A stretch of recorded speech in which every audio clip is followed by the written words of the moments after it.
Mountain Home, Idaho. The world-famous Thunderbirds thrill an airshow crowd with their precision maneuvers. But one of their ace pilots is about to be brutally grounded.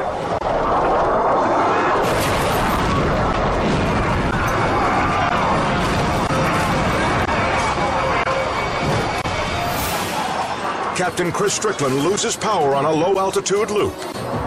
The plane plummets to the earth and explodes in a tumbling ball of fire.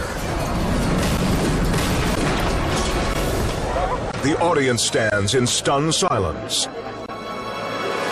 Then, an amazing sight. The pilot is out. He is standing up. Captain Strickland is alive.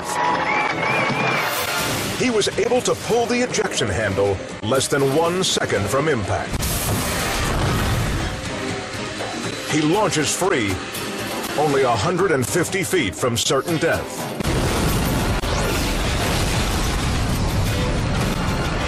But this elite flyer is still upset. Oh man, he just threw down his parachute. He's walking back and forth, kicking the ground. An investigation of the failure reveals that Strickland misjudged his altitude. It was a $20 million mistake. But at least it didn't cost him his life.